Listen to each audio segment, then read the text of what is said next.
Episode 45 with two FMA-Nerds talk about stuff. So I brought on Jeff Johnsgaard. He is my senior brother underneath Dr. Kelly Warden's Warden Defense System, NSI. He is also the International Director of Training for that system, and he is the creator and founder of Natural Tactical Systems, which is a firearms training company. He's also the inheritor of the CAR system. So if you don't know what that is, look it up. It's a pretty interesting system, and you may have seen it in the movies. So that's something to think about.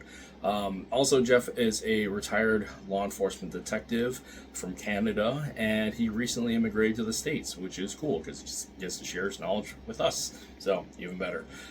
This episode is a pre recorded episode because I was going on vacation and didn't know if I was going to be able to post anything.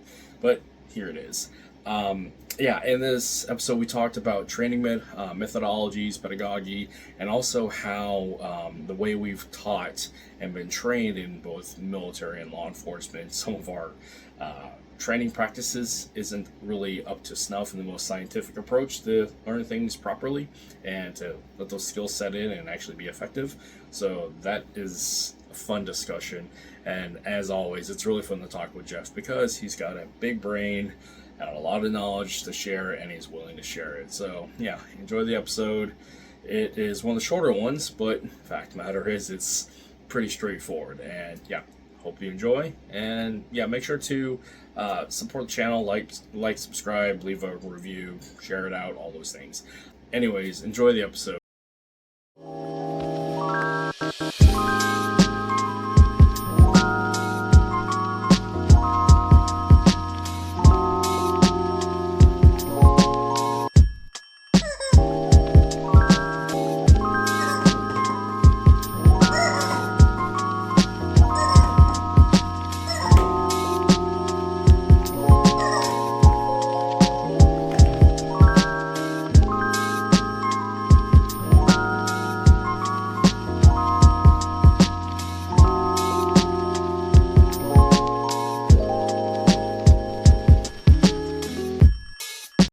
From your end, can you introduce yourself and what you do and what brings you to the community? Sure. Well, first of all, thank you for having me. Yeah, but Yeah, I mean, I'm just trying to add value to your community, and I'd be lying if I said that I knew who they were and what they really cared about. So you tell me.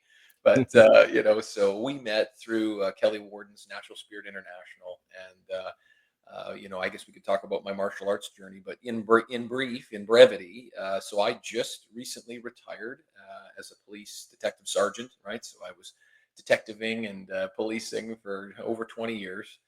Took an early retirement to kind of do what I'm passionate about and really good at, and so that would be to continue in basically the training space. And so I work for several companies. They're very well known. That type of idea in that space, at least.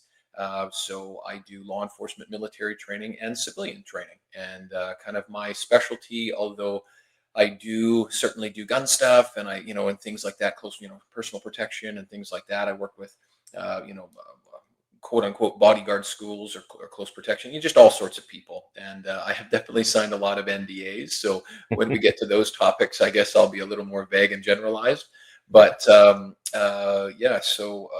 I've been doing this for a while. I've had the pleasure of doing that. So I guess discovering more about what I didn't know about, quote unquote, good training, or how I guess all the training I've been doing from martial arts onward maybe wasn't the most efficient way to go about getting knowledge, skills, and ability, and right. really learning about that stuff. And so, I mean, I guess that's kind of what drew us to having many conversations already. And so police officer, just retired, do this training thing. Yes, I do kind of specialize in helping people to function under, time compressed, ambiguous, high stakes environments, right? Which is just a bunch of fancy mouth words on saying, if I'm a civilian, a citizen, how do I know my stuff works and what kind of stuff do I need? Is that firearms? Is that not firearms? I certainly am. I'm a big proponent of, martial arts for self protection. there's always going to be somebody bigger, faster, stronger. And so if you understand the legal, moral, ethical, but more importantly, well, not more importantly, legal, moral, ethical for certain, but also the efficient and effective ways of, getting to and hopefully not having to, but if need be, using a firearm, we could find anybody and someone's going to be bigger or stronger than us. But, I need to give people skills and understandings.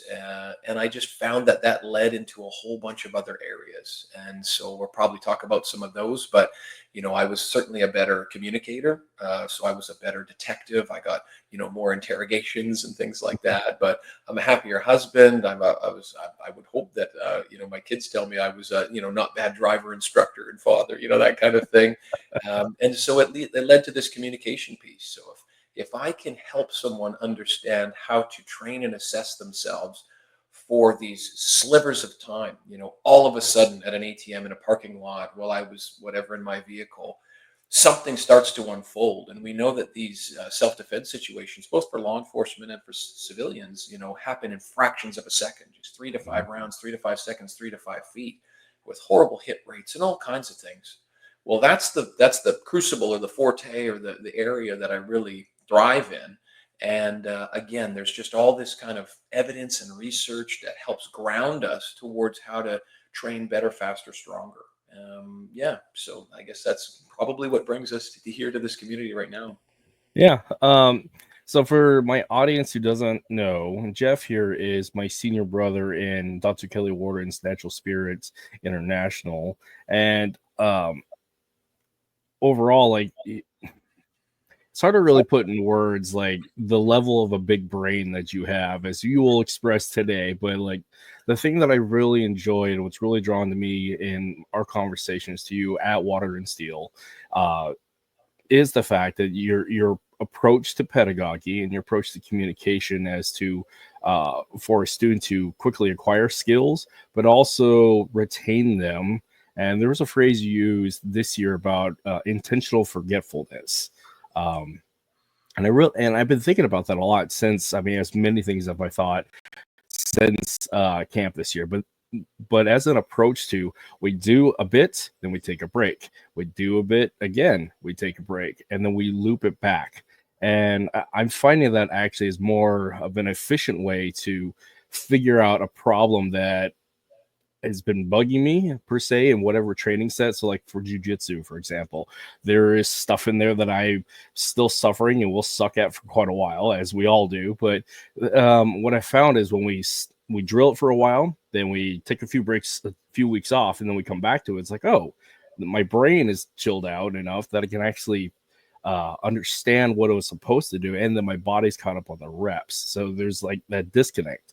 So could you explain a little bit what the intentional forgetfulness model it means for training protocols? Yeah, for sure. So I think what you're hitting on is a couple of different, I'll call them like evidence-based, right? Mm-hmm. Scientifically grounded principles for retention and transfer. And Mm-hmm. so those fancy mouth words, retention and transfer, are the ones that I care about. And so simply to define them so that we have we're all on the same page as to Mm-hmm. what I'm trying to communicate here, because it sucks because I can't ask your audience what they got from it or anything. It was just it's a pure send, right? So it's not Yeah. really you haven't taught until they have learned, right? But I have no idea if they've learned. So but Right. so retention just simply means that you retained it, right? So it's in your long-term memory. You kept it for a duration of time. So we trained a thing that could be a physical thing, or maybe it was some sort of knowledge, just cognitive knowledge or something like that. Then we took a break from it for however long. So hopefully 30 days later, you still know how to do that thing or something like that. 30, 60, 90 days down the road, did you, quote, retain it? Mm-hmm. Now, it's very specific. Retaining means that you could bring it out in the exact same kind of situation. So martial arts, you learned something in the dojo, right? You learned something on the mats or whatever it was. And now we take a break from it, as you just said, which kind of hits on some concepts we'll talk about in a moment: spacing, interleaving, interruption, which those things all have an underlying mechanism that I'm trying to kind of get on this page with right now. And so You then took a break from it. I think you said a couple of weeks. So that's a space of time. And then you went back, let's say, to the dojo. I got you in that lock again, or you put yourself in that position again, BJJ or something like that. Could you remember it and get your way out of it again? And so that's exactly the situation that you had learned it in. Now, that's retention. But something that for self-defense, we have to really understand is this word transfer. Transfer means that you not only retained it after so time went by, but you also were able to come up with that thing to do, that move or whatever it is, that skill, in an environment unlike you've ever been in before. And so it's novel is the phrase. Transfer means you came up with it in a novel environment. So now I put you in a situation, it could be a drill, or it could be a scenario, or it could just be another environment other than, hey, we're on the mats, Kurt, coach, let's run through the same thing that we did a couple of weeks ago, where you didn't know it was coming. You weren't kind of prepared for it. It wasn't the same context. That's a key word. The same context, the same situation overall that you had learned it in. And you came up with it. All of a sudden, I grabbed you. I put you in that same kind of situation, and you came out with it.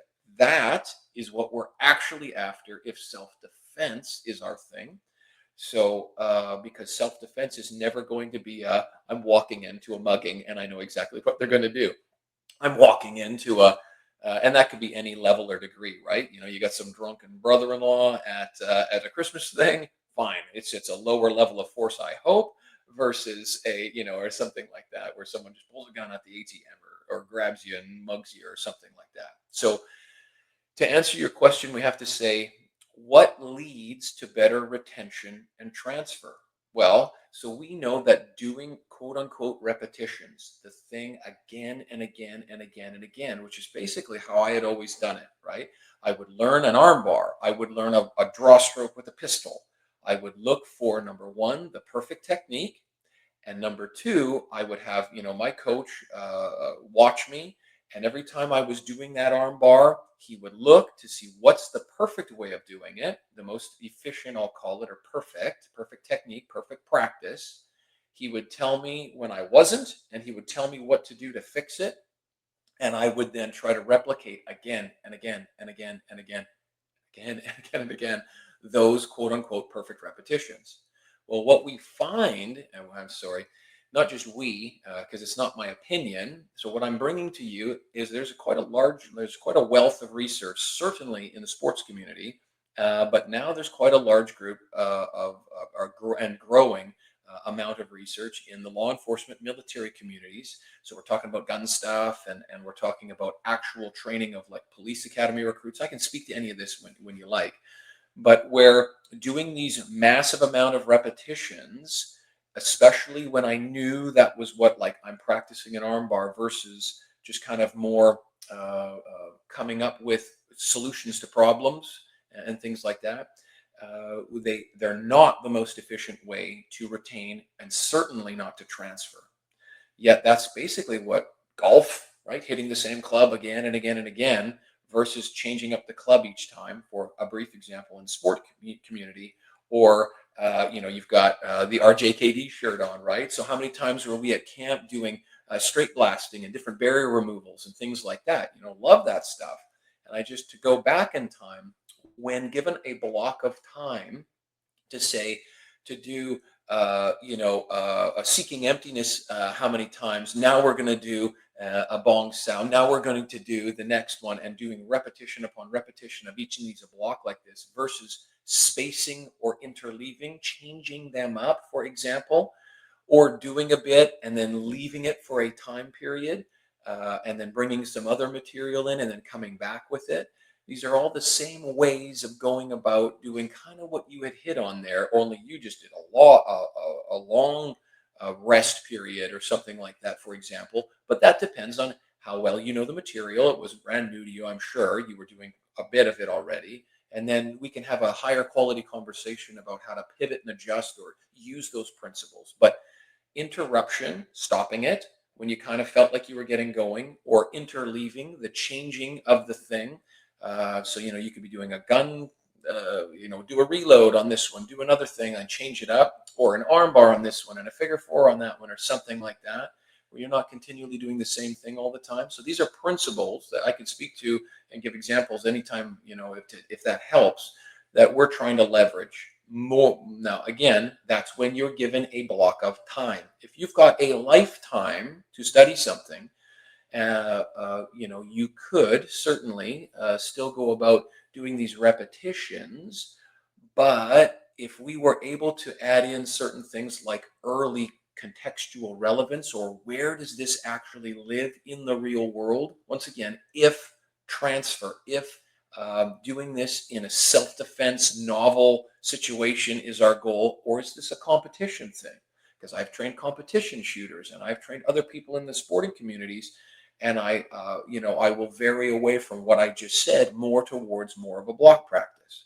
I have also, and I'm almost done here, I have also done trained people who are already a very high level, right? So you can't tell me that, I don't know, I'll just grab a Tiger Woods in golf, right? Doesn't go and just hit the same club over and over and over again on occasion. I don't know if he does or doesn't, but I'm sure someone would be able to find a pro athlete in some sport doing that. Don't tell me they can't get good. Look at how good they are. Well, that's where we have to have a higher quality conversation. I remember reading several books by Michael Jordan, or co-authored with him, where he said he took another 10,000 shots, in his sleep, or he did blocked or repped or massed practice, the thing I'm speaking against right now, prior to, in his training, right? But he knew what the whole game looked like. He knew he wasn't just learning it. And now he's breaking this draw stroke.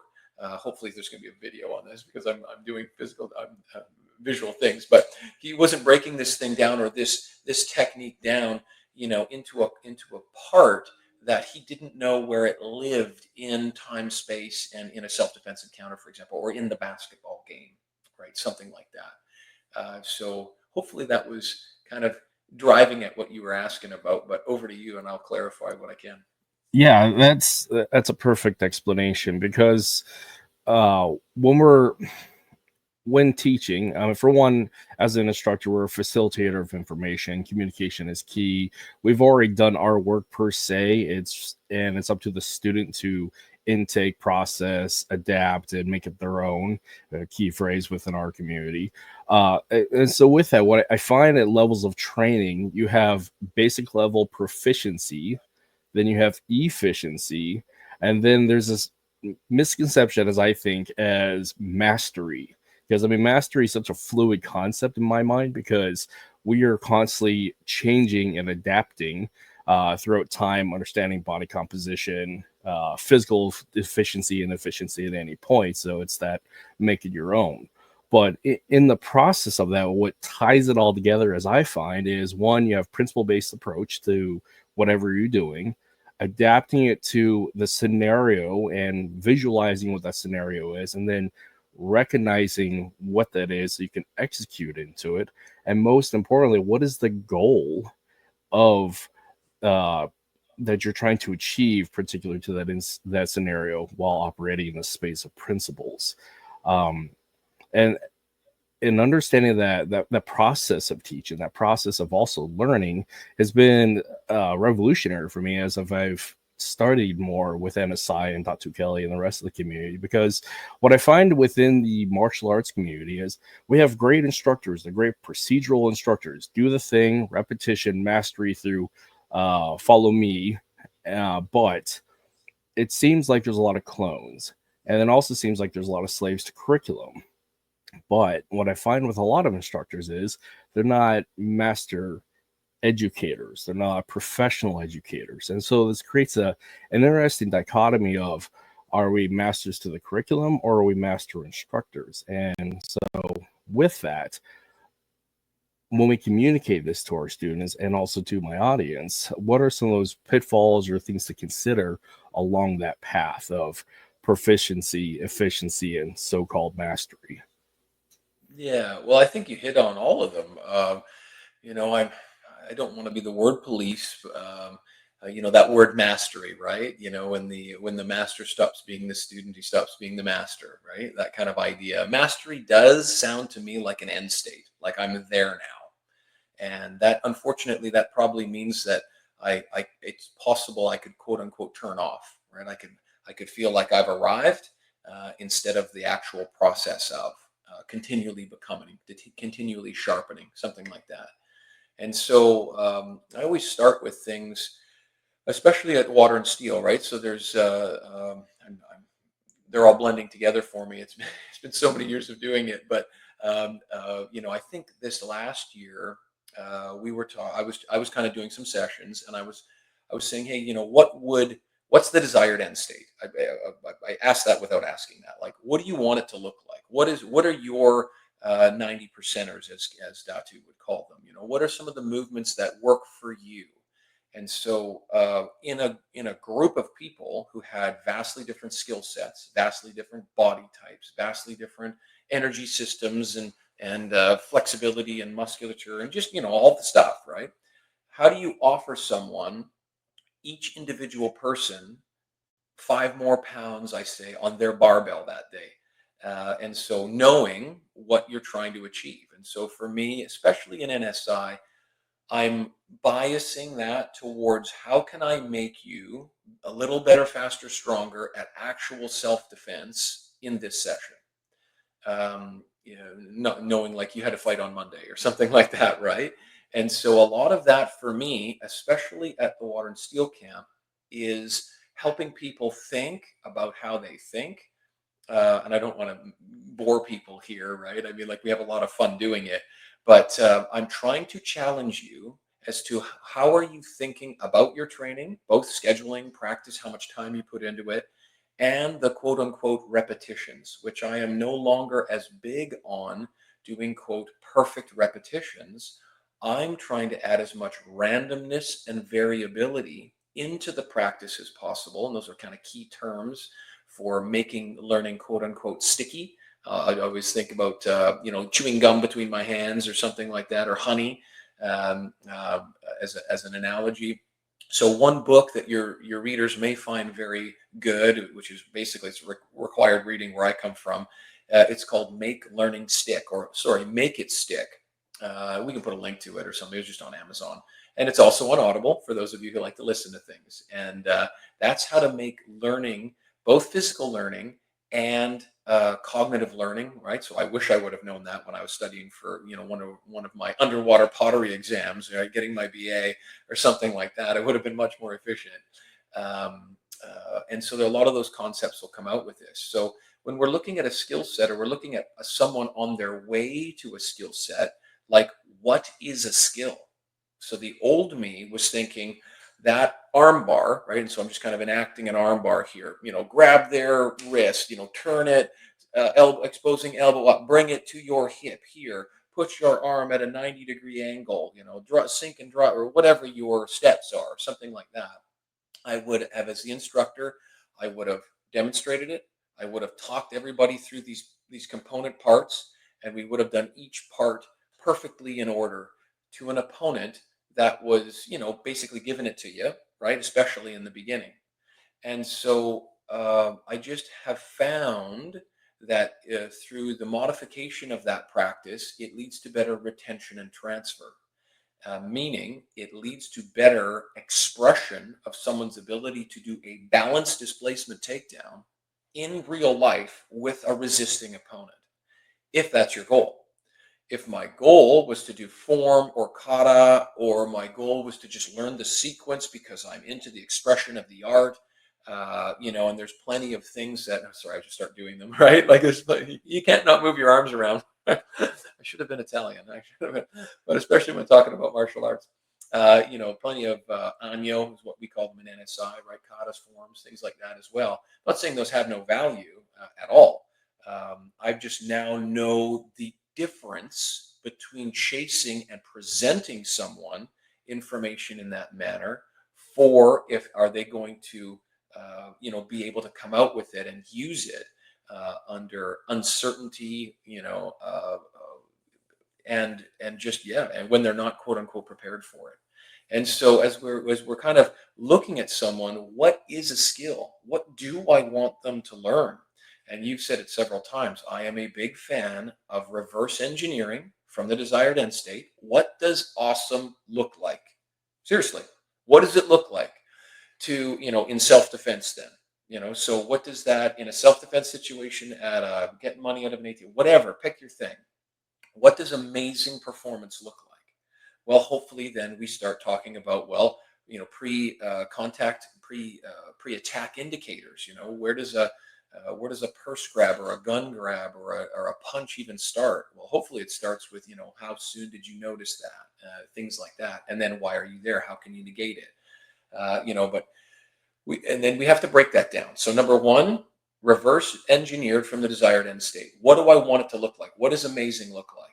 And now what are and you said it, concepts, the principles and concepts involved in a balanced displacement takedown, in a strike, in the use of a firearm, in the whatever, right? And so now that I understand the principles and concepts, how can I then start to learn how to apply those for me, given who I am on that day, how tired, broken, whatever I am, given the context, right? Because it's totally different when I'm doing that versus with my little daughter versus an adult versus whatever, who's at scene as well, right? And so now reverse engineered from the desired end state. What are the principles and concepts? And so we've done that, several times at Water and Steel with a lot of different stuff, with a staff, with with stick, with knife, with empty hand, with joint locks, it's just a different way of presenting and thinking about the information, which seems to make it quote unquote stickier, or we are able to pretend it easier, as you found. Yeah, because one of the things that I've really taken away from Water and Steel these past couple of years is this high attention to visualization, manifestation, and recognition of let's draw the pattern of, oh, I recognize what this is, and so I can plug and play to whatever we're doing, because it is the core movements or core principles and concepts that we adapt to everything. And for somebody who gets that aha moment of like, oh, that's that. I know that. I can do that because we've been doing it all day, and we've done a variability of options all day, but it still comes back to like, we've been doing the thing all day.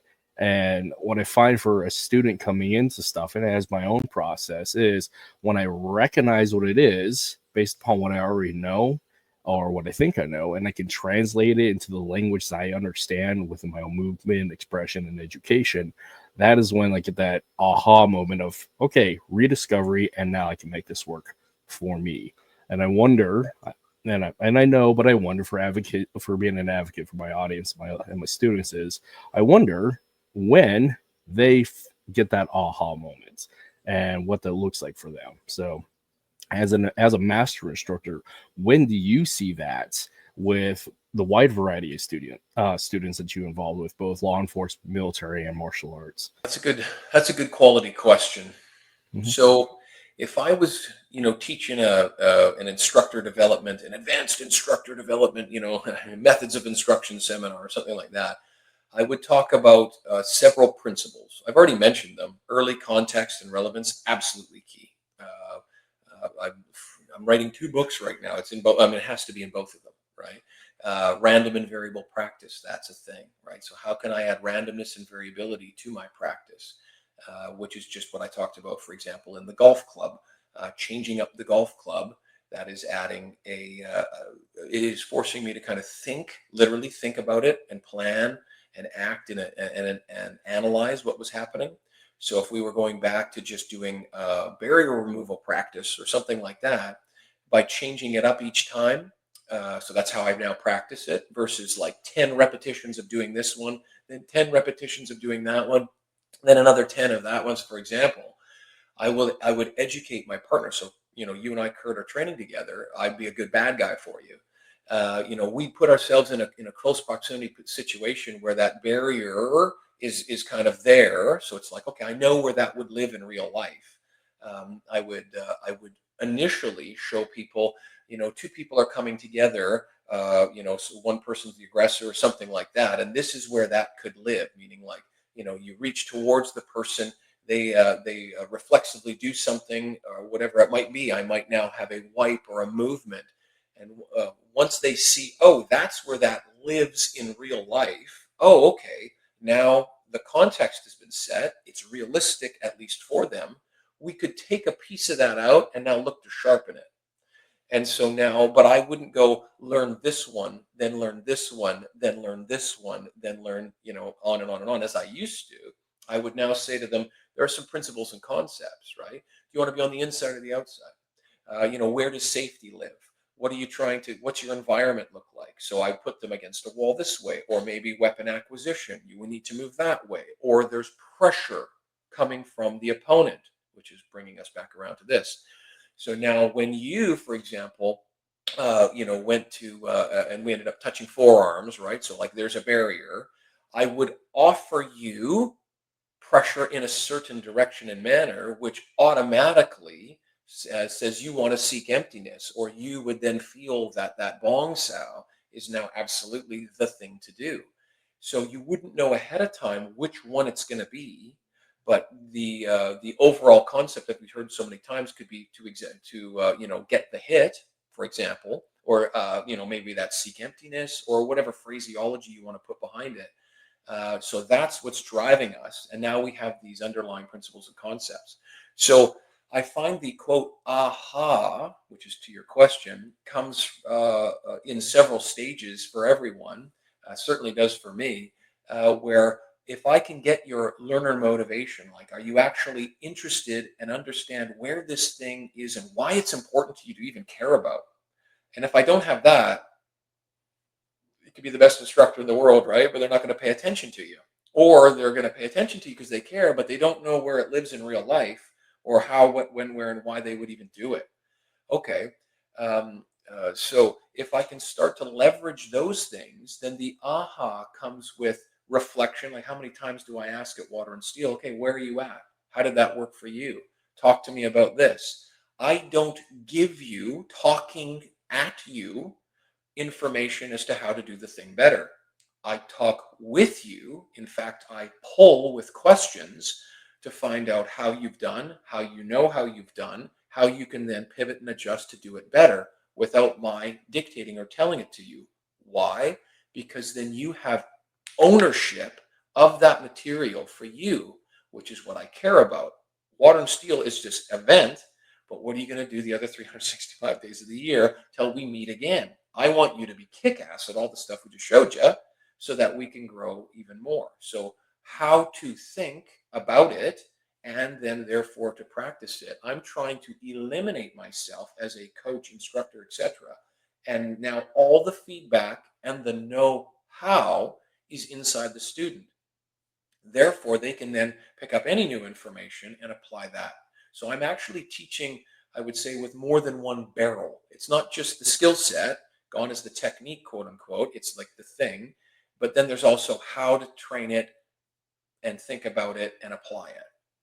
So there's the ahas, and those come in different shapes and sizes based on that person's understanding of, I've always done it this way. Sometimes I just get looked at, they're like, this mild frustration, just tell me what to do. Okay, bro, I'll tell you what to do. But whenever that happens, you've seen it, right? So when people are so used to being talked at and dictated to, I just go, it could look something like this. It could look something like this.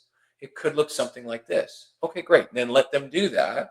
Now, what were the principles of the draw of the pistol or something? Well, I had to create space and a moment to have acquisition and deployment. So I had to create a moment when it was the right thing to do, or it was safe to do. The same thing in basketball. I could study the technique of that shooter and the wrist angle and all that other stuff. Not that I know anything about sports, but they know how to create a moment, juke, fake, whatever, where they have the second to do it, and they know how to pivot and adjust because they've never probably been on the court there with that amount of time and pressure, etc. As a new person every day, right? No man stands in the same stream twice, and for the man is different and the stream is different. So that is an overall, like, it gets us talking a lot after the training practice, and it really gets our gears going as to how we can now look at everything we've done with a new set of eyes. So I hope this is of value to your listeners. So what I'm telling you is, you tell me what you want to know how to do, and I will help you tell me the quote unquote constraints. How much time, what resources do you have, and how much time do you have? Do you have a practice partner or not? You use a silent fighter, whatever it might be. And I will help tell you how best to go about quote unquote scheduling or training in order to get as good at it as possible. So that's often what I do. You're the subject matter expert. I'm not. Yes, I train in NSI. Yes, I do certain gun things, and I have certain techniques and tactics. But, if you want to learn those, great. But whatever you want to know how to do, there's also this way of doing it. And that's where the big ahas start to come in, because it's no more new stuff. It's just looking at what you already know how to do with a new set of eyes. Yeah, because identifying the why is one of the key things I've discovered as an instructor, and rejuvenating like my approach to martial arts, especially post owning a gym, training fighters, all those things, and post leaving the military. Like, my why has changed throughout time, as it does for everybody else. And identifying that as a student is crucial for one, that motivation, that inspiration, those things that when we want to learn to do a thing and not just, like you said, be talked at, follow along the curriculum, be a clone, where we can actually own it, is one, we have to own what is our why and then work within that space. And this is where I see the aha moments for myself as a student and also as an instructor, is when my student and myself knows what the why is, and then they can adapt it to what they're doing. And that, for one, it makes the learning process fun, because I'm a big advocate that if the training process is not fun, then why are we doing this? Because coming back from a military, like for me, from military, and I forget, law enforcement in Canada is military direct, correct? Or is it, you have state law enforcement and then you have military law enforcement? I'm not certain there, but you can correct me afterwards. But coming from like a military approach to training and instruction, is you have to do this because we're a profession of arms, but it's not necessarily fun. I mean, we like doing the running and gunning, but as a brand new private, as brand new recruit, you have to do it because the sergeant's telling you to do it, and you're doing all those heavy reps. And there's not so much that fun reason why we do it. So I don't know. Yeah, well, I think you hit on a big key there. So, having, I mean, I train, as you know, I mean, I guess your listeners don't, right? So, yes, I train a lot. I work a lot, mostly, in fact, in the United States, but Australia, Europe, Canada as well. But yeah, so, and then it just depends, militaries, academies, police academies or not, that kind of idea. But all in all, the idea being that engagement, right? So you could boil it all down to attention. If you don't understand the why, what's your attention on? And then we could really talk very finely about something you had mentioned before, like recognizing, I've been here before, these cues. That could be just an amount of pressure, right? Like, that's familiar to me, or I'm trying this technique or this thing and it's not working, but I recognize that and I now know what to pivot and adjust to, for example. Yeah, that's where I'm talking about this randomness and variability, high degrees of both, so that I am creating adaptive, resilient problem solvers, right? And so where they know how to pivot and adjust, adapt, and be resilient with coming up with their goals.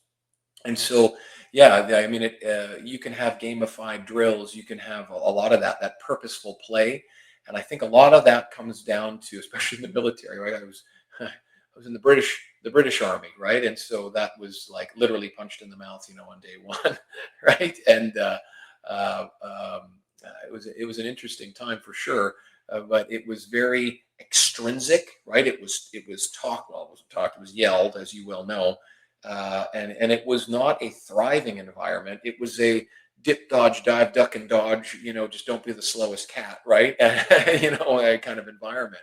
So you don't thrive in environments like that. You just survive them. And there's reasons why they exist.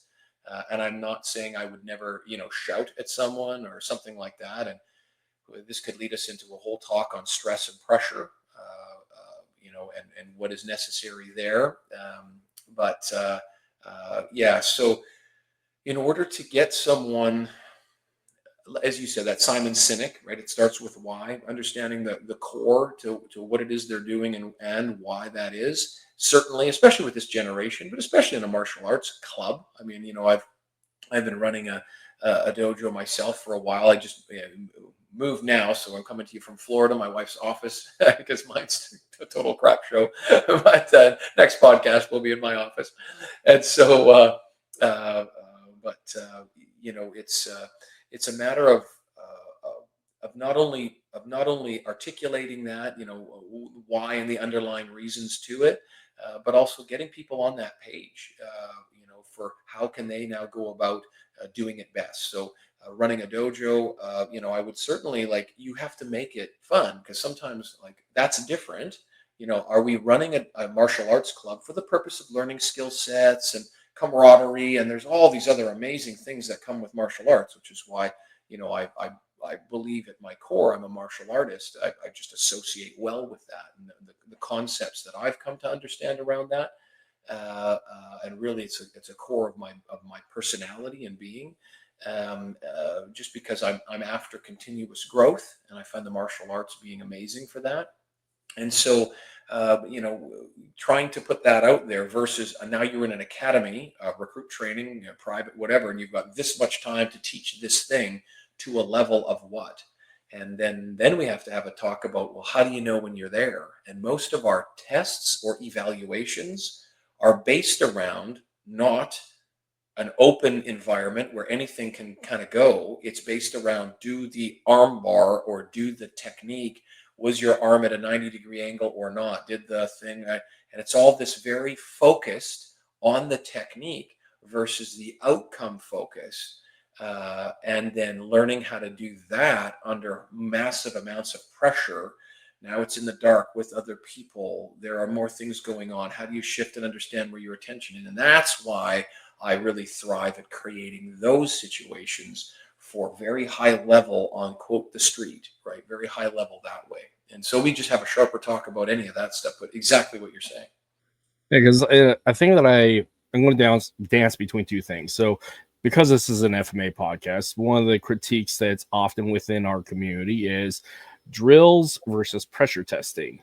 Drilling, there's a disconnect. It's complicit or it's compliant drilling with a partner. You're learning choreography, but it's not fighting, quote unquote, skills acquisition, skills development, and all those wonderful things. But when you add pressure to it, the choreography falls apart.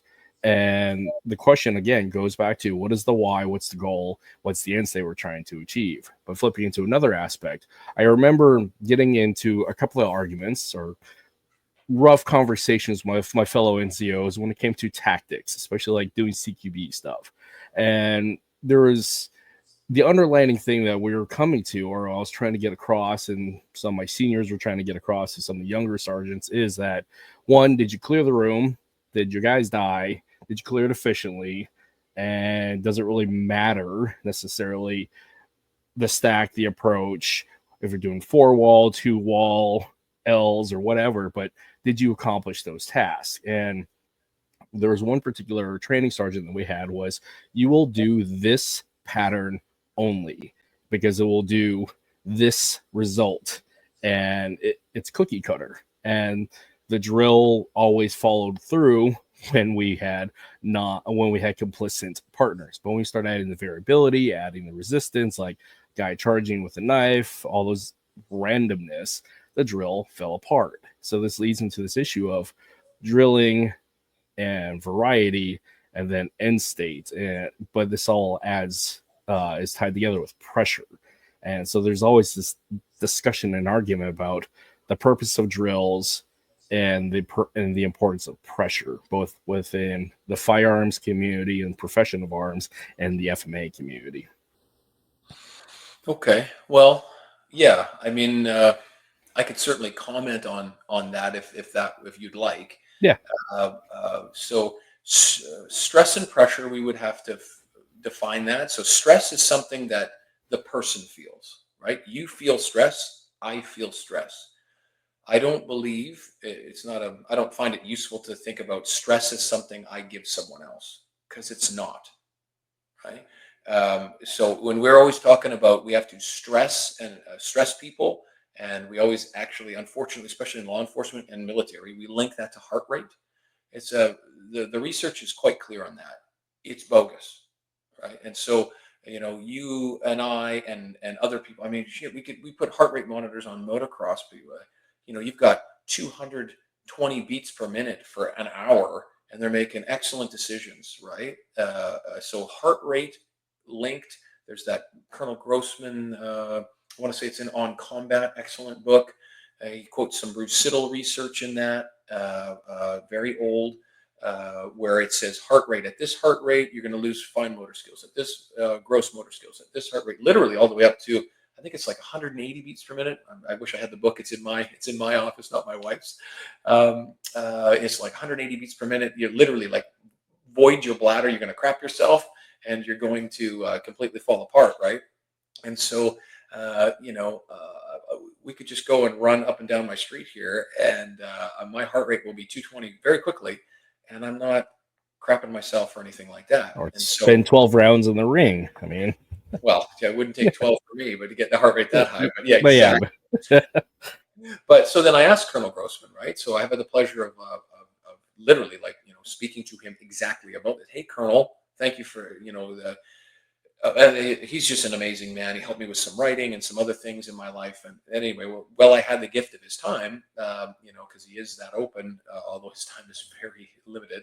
I said, hey, in this book, you say this stuff. And he says, yeah, I know. I said, but it's not right. It's not correct. The evidence, like the research, shows that it's not. He says, yes, that's why I put, what did he say? It was like stress-induced heart rate, I believe is what he said. I can't remember the words on it. But what he meant was, in fact, I think he said emotionally induced heart rate versus a physiological, I'm exercising induced heart rate, because he wanted the differentiation there. I said, okay, well, but you should really tell people that, print another book or a retraction or something, because my community in law enforcement, military, it's just adopted, get your heart rate up so I can give you a dose, quote, of this stress to inoculate you against all future stress.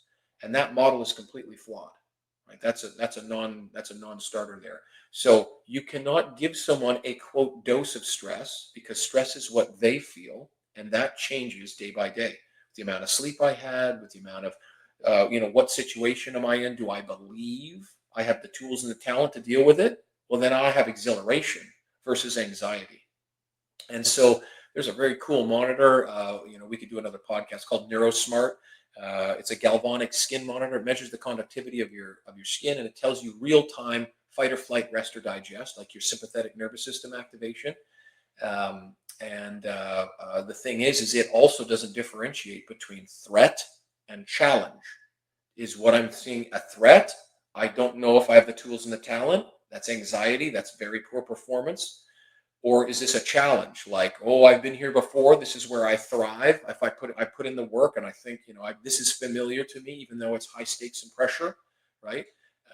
Well, that's different threat and challenge states. There's literally, your heart acts differently in those states, even though your heart rate is the same, right? Like, for example. So it's very cool stuff.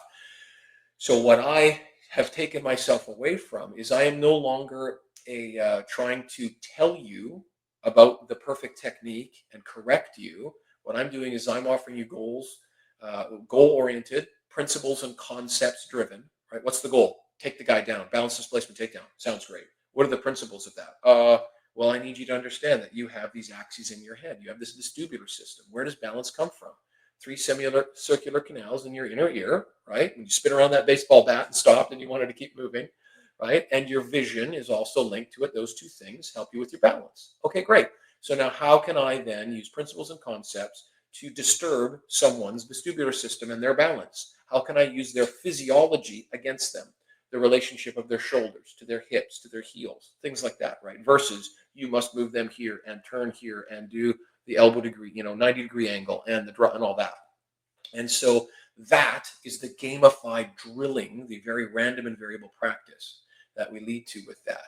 So to kind of wind this together with this idea of pressure. So if you wanted to train in some quote choreography, whether that was in FMA or whether that drilling like that drilling. I do anyos, for example, things like that. Maybe the barrier removal stuff I just talked about as brief ones. But then you see that quote fall apart under a little bit of pressure. Well, that pressure was like an attack at a different angle.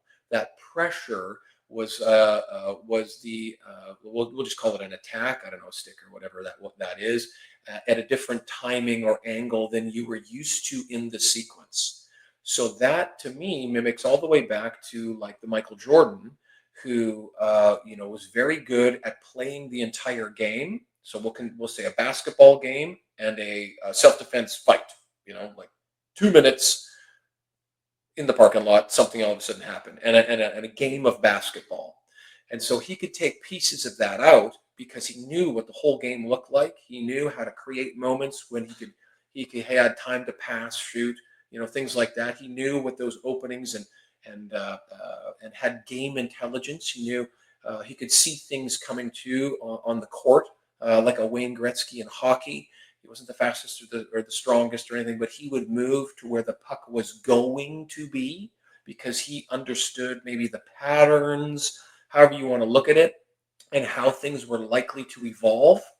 Now we can look at that in a self-defense situation. If I just drill a lot, especially at the beginning, without offering the person any context or any random and variableness to it, you are taking some steps back to their ability to novelly express.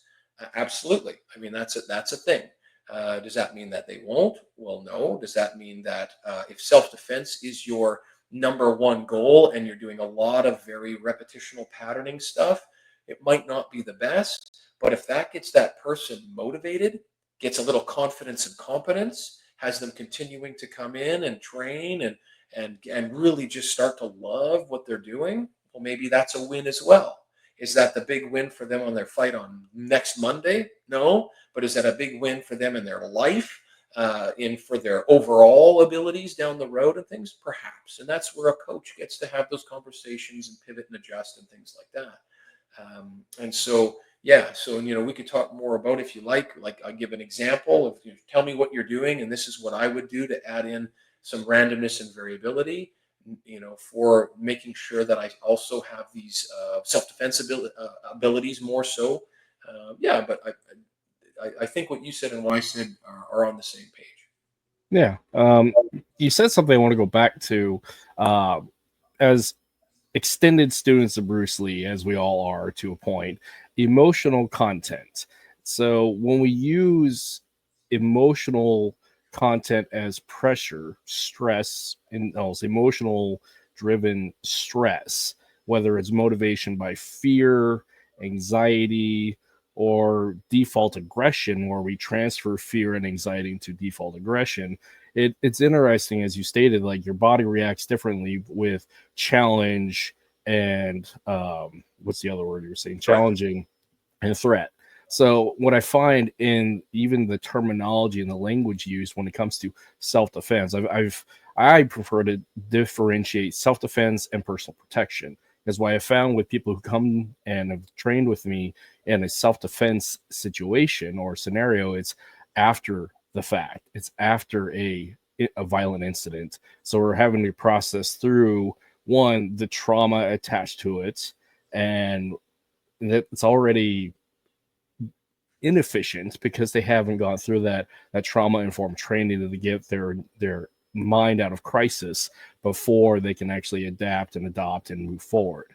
Versus somebody who's going from a personal protection standpoint, they're coming at it preemptively, they're coming at it proactively, and that's interesting as it ties into, again, emotional content driven stress, like it is in the military, like it is in law enforcement, where you got the barking and the yelling and you got to do this or your guys are going to die type of mentality. but that seems intended to be proactive, but it makes the student react, as it is like the case of self-defense, makes the students coming in from as reaction to contact versus coming at it proactively. And as I've dived more into like trauma-informed training, this is something I'm seeing consistently is, what is the standpoint of the student coming in? Are they coming in for self-defense as a reaction to a situation of violent content, or are they trying to prepare for things such as they're preparing as a profession of arms, they're a professional fighter, or they're just trying to be proactive in their personal protection in life? And it's interesting what the stressors are, if it's fear or if it's motivation.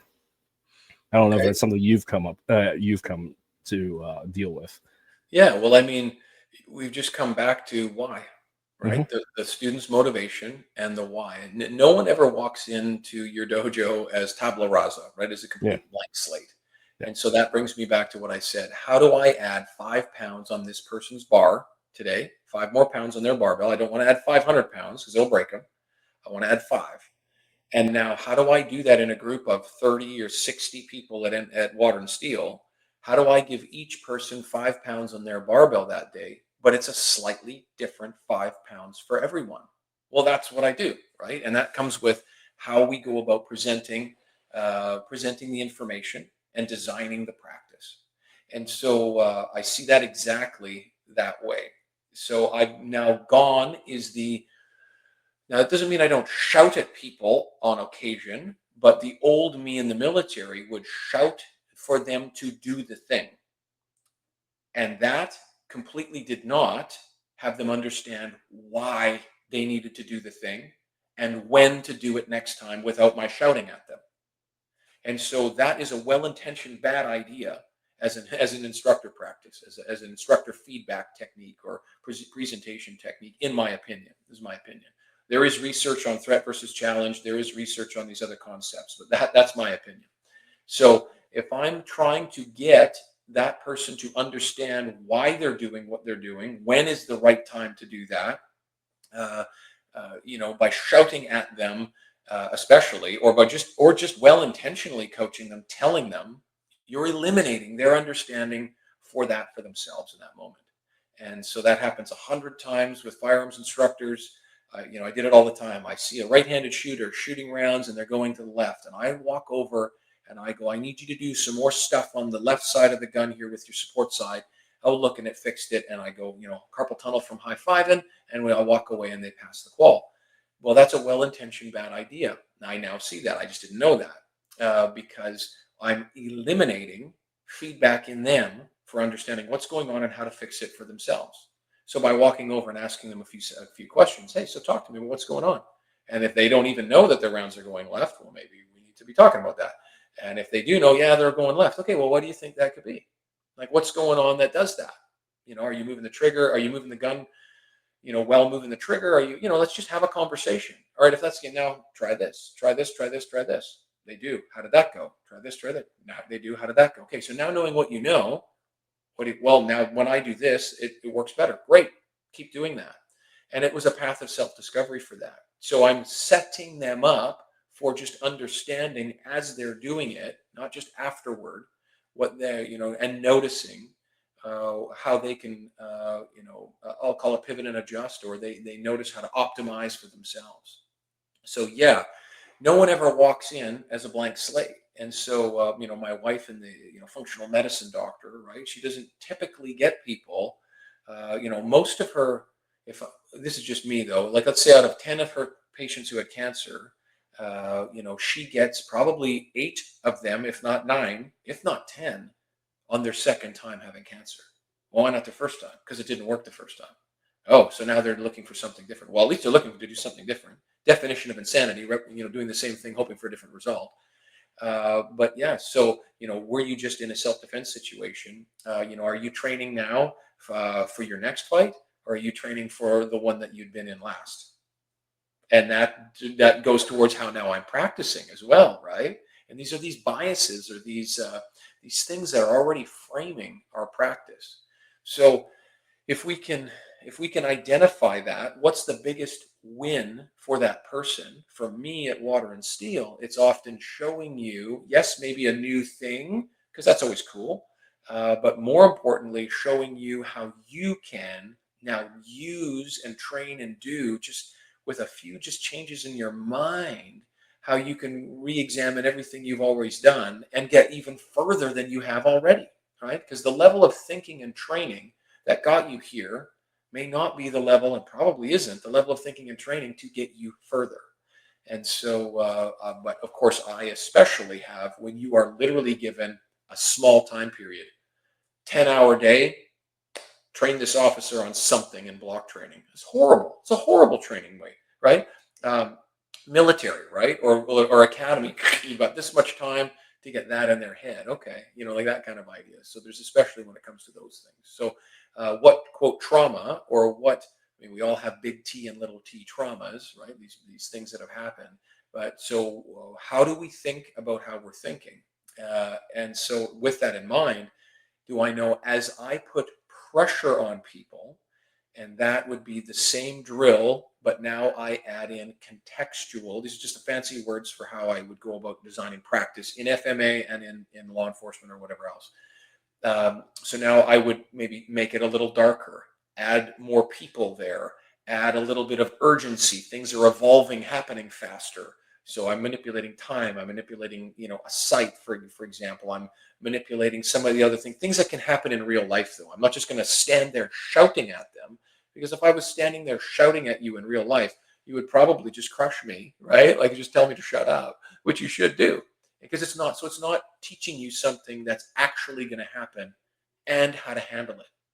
I would also teach you what we talked about at Water and Steel, have a focus of attention, typically external, and certain breathing techniques. Those two things have to be wired into everything, because that is how you, the person, handles stress, which is your interpretation, threat challenge, of what is happening to you, right? Do I have the tools and the talent to deal with this situation?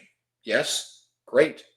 You go to a high state of, of quote unquote readiness, or, how you could think about that, or you go to anxiety, which means there's actually physiological changes in your heart, like I talked about, blood volume, very cool stuff, but the only difference is between your ears. And so that's why we talked a lot, or I certainly do, about that idea of mindset, visualization, imagery. These are huge, huge wins that will help my people, my students, myself, after the quote unquote training in the dojo as well, making decisions on what to eat, when to sleep, and all that, which is going to get me more, better, faster, stronger the next time I'm putting in the time. Yeah, that's really cool. It's talk about simple block of instruction time. Yeah, we called it sergeant's time. That was some of the worst training I've ever had and also given. So yeah, I can definitely appreciate that. But it's interesting that I found it, just looking back on so many years this disconnected from it. But what I found is, when I was teaching something technical, technology based, like load this radio and make contact from this truck to that truck, it was very much pass fail, because there's only one way to do it. You connect these wires here and put the code there, load your frequency. It works, it doesn't work. That's very procedural, product based. And the training and education of that was, I had a different approach to it. Then when we start talking about tactics, like, this is where the barking came into play, where you have to do this because the stress and the fear and the anxiety of, you must do this because life is on the line. And looking back on this now, it's interesting where my head was at when I was training and teaching these things. And I wonder if anybody else, as instructors, especially in the military and law enforcement, have observed that. So it's more of a postulation for the audience to think about your training modalities, because a primary theme of this particular episode is about pedagogy. As much as this is an FMA podcast, we tend to bird trail many other places because it's fun. But what I find with a lot of instructors is, one, what is the process of your education? What's the process of your teaching people how to learn, how to teach people how to learn? Because that's really hard. And not everybody's a professional educator. And so, which ties back to what I view as Water and Steel is it's a master class. It's a train the trainer type environment, and I've talked about that a lot in other podcasts. But we've talked about what our experiences on Water and Steel. But from your perspective, and as the senior instructor there, what is Water and Steel? Because my audience may not know at this point. So, what is Water and Steel? Yeah, I guess we didn't start with the. No, we didn't. With that. And better yet, and on top of all that, how did you get connected with Dr. Kelly? Oh wow. Well, I don't know how much time we've got, brother, but We got about a half hour, so okay. Well then, okay. we'll do a Well, longer so biographical on another episode. So, do you want to know like literally like my journey that way, or do you just want me to jump to NSI kind of thing? let's go with, for one, what is Water and Steel, and how you got involved with it, and then we'll do like the long form martial arts journey with Dr. Kelly on another episode. But for the sake of like what a train the trainer type camp is, could you explain what Water and Steel is in that framework? Okay, cool. Yeah. So yeah, Water and Steel is simply Kelly Warden, Dr. Kelly Warden, Grandmaster. Kelly Warden's Natural Spirit International Warden Defense Systems. So for those of you who aren't familiar with that, please, the guy's got, I must have 130 of his DVDs and all the rest of his some great stuff. And his background certainly speaks for itself that way. Modern Arnis and many others, RJKD, Renegade JKD, and why is it Renegade, right? So we can have that entire conversation. But nonetheless, so Water and Steel is a training camp, and it's been offered over the Labor Day long weekend, literally for decades. Although in 2025, we're doing it I want to say it's, off the top of my head, it's like 2 weeks earlier. So it's still going to be within, it'll be in August. It'll be a weekend, kind of a Friday, Saturday, Sunday deal. And that way it's not like make or break. You got to spend Labor Day there or not. We're just kind of pushing it a little earlier to free up a Labor Day, which none of us have ever actually had, with our families. Not that that matters, but you can certainly bring your family to it. So Water and Steel is a training camp. You typically running, it's had many forms, but at this point, we're talking Friday, Saturday, and then Sunday. And what it is it's for everyone, literally. And I know everybody says that. Our training's for everyone, but this one actually like really, really is. Like we get people every single year who are brand new. I've never really trained in anything, and I'm just here to learn and experience. And we get people who are senior instructors in their own arts, from Aikido to Melinda Walk to, just you can list and name it. I have met everyone there from literally like, dudes from the military, like tier 1 organizations,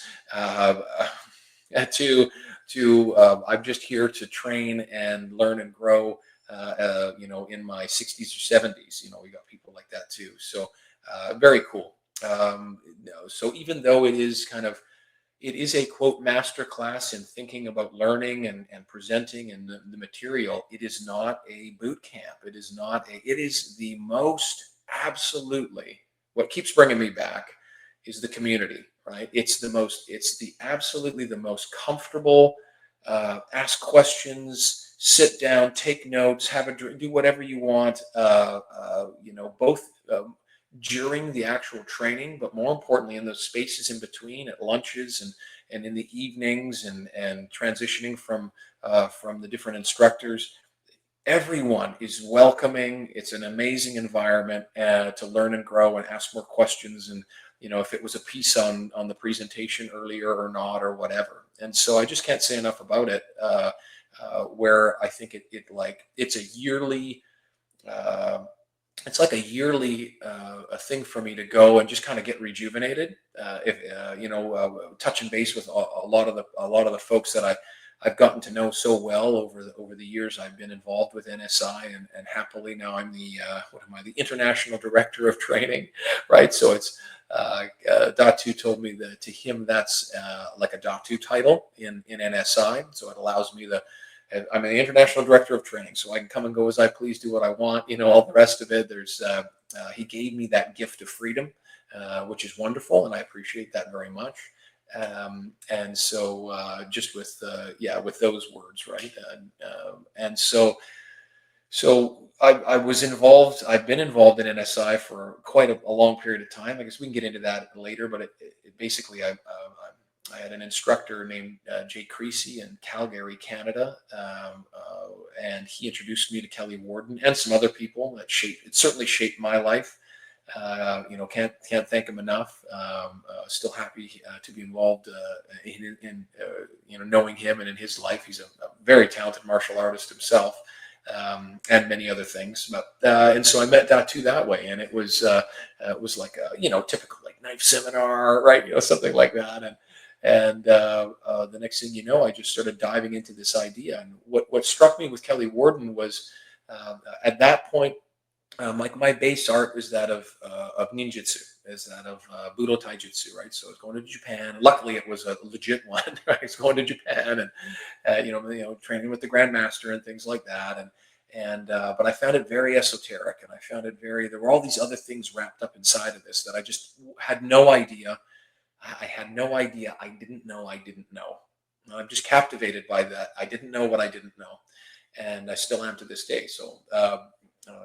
Again, that's another talk. But so when I met Kelly Warden, he seemed like he was very efficient, or he was very like he was giving me real skills if I needed to fight on Monday, so to speak, right? Like he could kind of look at what you were doing and give you a few bits and bobs, and the next thing you know, you were a little more efficient with that stick, with that knife, with that thing, and I really enjoyed that.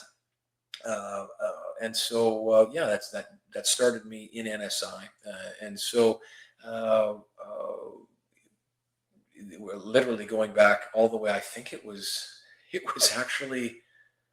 like grade 12 or something. Like it's been a long time, right? So it was a long time, and so I'd have to look that up for you though. But I do remember the seminar, so I could look it up the exact day. And so, so back to Water and Steel. Water and Steel's held at a camp. It's actually a Christian retreat camp. And so there's this main cookhouse. Of course, he's been there. Beautiful area. We typically were training outside, although we do inside on occasion. It's actually never really poured that I've been at it, which is very lucky. Rain, but if it happens to be chilly or in the evening or something like that. And then everyone can stay in these bunkhouses there. You get fed well. Or I suppose you could even just, of course, there's hotel Airbnbs nearby. Raft Island in the Puget Sound is where it is, in Gig Harbor area. And then, of course, there's also a hotel. And some people just bring trailers, campers, or tents in that because there's a massive area. Deer walking by. It's beautiful. It's really beautiful. And please think about coming to the next one for sure. It would be, I want to say it's the second or third week in August. Is probably on Kelly's wardendefensesystem.com maybe. If not, we'll get the date. But let me know, what else should I talk about? No, actually that's great, since we're not going to do the deep dive of your entire martial arts military background. I think we can do that for another episode, because that's going to be a whole episode in of itself. So I really appreciate you hanging out with me, Jeff. And I'm sorry we were going back and forth trying to figure this out. So, oh no, I was so busy. I appreciate the hit or miss and the rest of it. So I'm just reflecting back on what we talked about. Maybe if your listeners had any questions, comments, concerns, answers, or insults, I'd be happy to write something or do another one or something like that. Just trying to offer value to communities, and I'm just happy to be a part of yet another one with you, Kurt. I super enjoy seeing you, but unfortunately it's only been like basically 3 days a year, and so now for this opportunity at least, or if there's anything I can clarify, you just let me know. But we just generally talked about stuff, but I'd be happy to give examples if you want, or if they want, or whatever. Yeah, I appreciate that. Actually, one of the things I love about this podcast is, one, it is my gratitude, way I can show gratitude for those who've spent time with me. And I borrowed this from you, giving me the gift of their time and knowledge. So this is an opportunity for me just like to talk to people. And because being up here in Alaska, I'm really disconnected. I'm just physically disconnected from the majority of the martial arts community. So the podcast gives me an opportunity to showcase the people in the martial arts community and to give gratitude for their time, their efforts, and celebrate all the things that they do. Because as a martial artist and as a audience that listens to martial arts stuff and does martial arts stuff, they already know necessarily their history of martial arts. They have a general idea, but this gives an opportunity to tell the stories of those people who make up the martial arts community. So it's incredibly impactful for me, and it's enjoyable for me wherever the conversation goes. So I hope the audience enjoys hanging out, and this is why it's a pair of nerds talking about this stuff.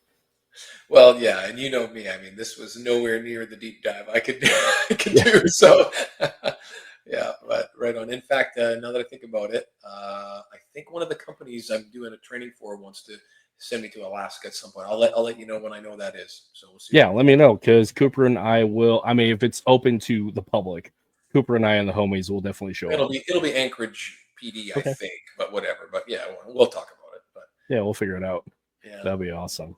Well, Jeff, again, to borrow and steal something from you, thank you for the gift of your time and your knowledge, and of course your friendship these past 3 years, actually. So yeah. oh no, it's my pleasure. Yeah, you know, and you know me. Not blowing smoke. Like the most important thing I have is my time, and I wouldn't give it, up. Especially on the, we're recording this at a point when I've got, my kids home for the holidays, Yeah. which is wonderful. We just moved and all the rest of it. But no, I just appreciate your honesty and your integrity, and I. Just as I said, I don't know anyone out there how many listeners you've got, or hopefully they got some value. But nonetheless, they can always certainly, of course, they can always certainly, email me or whatever, and that kind of stuff too. If they did have some questions or wanted a book or a podcast recommend, I don't know, whatever I can do to help. So. All right, cool. Well, I will throw your social media links after I drop you out. And yeah, if you have anything further that you want to put out for upcoming trainings, if you want some last words, that'd be great. So.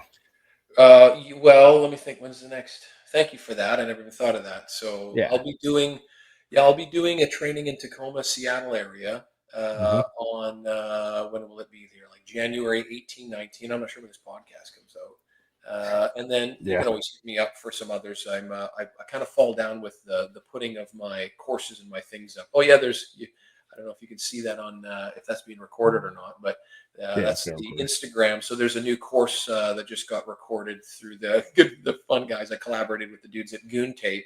They make a tape for guns. They're awesome dudes. I literally heard about them initially through a tier 1 community, but they're just fun. And so we recorded a 2-day compressed shooting system for vehicles and that. And that's the new course that's out online. And shoot like John Wick. So super cool. Yeah. So there's that. There's I got a thing coming up with airsoft. So it's not live fire. That's in Seattle, Tacoma. Unfortunately, you won't be able to make that one. But that'll be January. And that's all. You can, I guess if people are interested in that, please hit me up. Just jeff@naturaltactical.com or I guess you DM me or whatever on Instagram. And I can tell you about that training. It's all airsoft based without shooting pellets. So the idea with that one is it's basically being trained the way that I wished I was from the beginning. It's all early context and relevance. It's thinking your way through a gunfight and doing all this, basically all the practice that I just talked about right now. So everybody goes to the range and kind of shoots and does marksmanship, but this is the actual quote unquote gunfight training. So I call it gunfighter virtuosity, because I want it to be something different. And so what the heck does this virtuosity mean? And anyway, we kind of dive into that. And then if you scroll on that flyer, you'll see that there is the NeuroSmart system. There's a little QR code there that does a link to that galvanic skin monitor. So at that training, I'll put that on you and you'll see your rest or digest, fight or flight, your nervous system. And I'll show you the breathing and the rest of it to modulate your own levels of stress. So it's just these cool devices that I happen to be privy to. The lady that invented it literally got her PhD in Huberman's Huberman Lab podcast. Her name is Melise Balbin, Dr. Balbin. And just sent me one of these things because of what I do, in the community. So super cool stuff. That's awesome. I train with a number of law enforcement officers through the jiu-jitsu gym. So I will put the bug in their ear to bring you up here and maybe they don't have the training budget to do it. I mean, an excuse to hang out with you would be great. So, Oh yeah. but Well, I mean, when I know when I'm getting sent there anyway, so I'll let you know when that is. I'll just stay the weekend and we'll just shoot some guns and do some training. Why not? Why not? Yeah. sweet. Well, for my audience who can still see this, I mean, they're going to see this anyways, but here's your website. Of course, there'll be links of it in the show notes. And here's also your Instagram. I don't know you have a face. Do you have a Facebook? Do you? No? I don't know. Yeah, I do. I think it's natural tactical. I don't. I'd be lying if I said I was hip to all those things, but yeah. It's all I right. mean, even my website needs redoing, but it's all on there. There's a whole bunch of resources and stuff for sure. Yeah. No, it's all good. Well, brother, I appreciate you. I appreciate you. I appreciate your wife and your kids allowing me to steal you on a Saturday morning. So yeah, tell them thank you and my apologies in the same breath. This was fun. No, for sure, man. We'll do another one. Let me know how I can be of service. All right. And Yeah, to your brother. community, just stay safe. And I hope you had something of value. If you have any questions, please just reach out. All right, cool. Well, thank you, and yeah, have a happy New Year. Appreciate you, brother. Right on. All right.